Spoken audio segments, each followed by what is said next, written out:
जजमान मानक समेत विश्वर मंगल उद्देश्य विगत वर्ष मानक भली ओडिशा वैदिक ब्राह्मण परिषद आनुकूल्य आसंता अगस्त 5 तारिख श्रावण शुक्ल प्रतिपद ठारू 19 तारिख श्रावण पूर्णिमा बा श्री श्री बलभद्र जन्म और गम्हा पूर्णमी पर्यंत श्रावणी महोत्सव आयोजन कर परिषदर पुरी मधुबन चतुर्थ गली कार्यालय आयोजित होगा पंचदश दिवसीय धर्मानुष्ठान अवसर में प्रत्येह राज्यर विभिन्न अंचल आसिथिबा वैदिक ब्राह्मण पंडितों द्वारा रुद्राभिषेक और रुद्र अष्टादशाध्यायी पठन समेत भजन कीर्तन और प्रसाद सेवन आदि आयोजन कर धर्मानुष्ठान स्वतंत्रता केवल अनुभव द्वारा ही जड़ा जाई परिबो।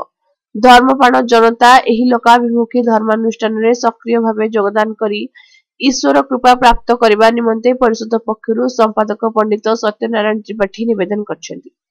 विगत वर्ष संगृहित धर्मानुष्ठान किछि वीडियो एठारे देखाउछु। श्री श्री सदाशिव समस्तंकर मंगल करंतु।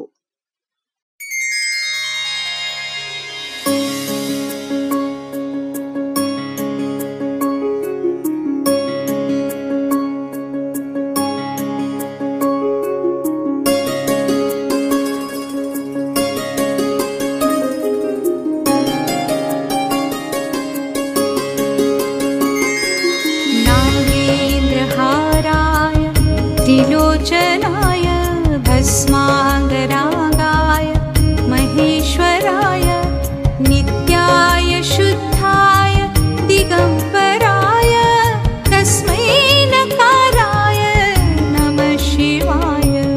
ओम नमः शिवाय। ओम नमः शिवाय। ओम नमः शिवाय।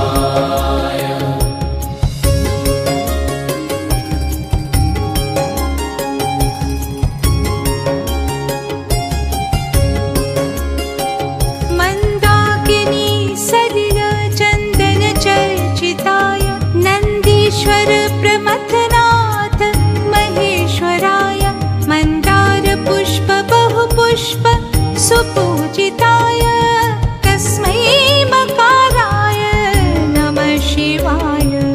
ओम नमः शिवाय। ओम नमः शिवाय। ओम नमः शिवाय।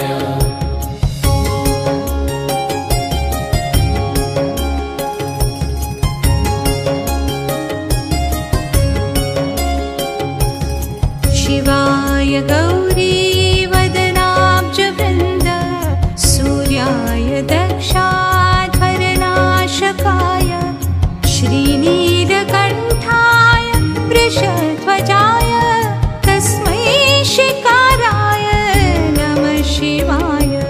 ओम नमः शिवाय। ओम नमः शिवाय।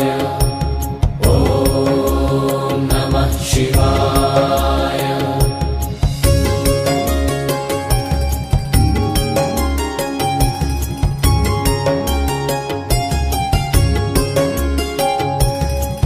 वसिष्ठ कुंभोद्भव गौतमार्य मुनीन्द्र देवार्चित शेखराय चंद्रार्क वैश्वानर लोचनाय तस्मै वकाराय नमः शिवाय। ओम नमः शिवाय। ओम नमः शिवाय। ओम नमः शिवाय।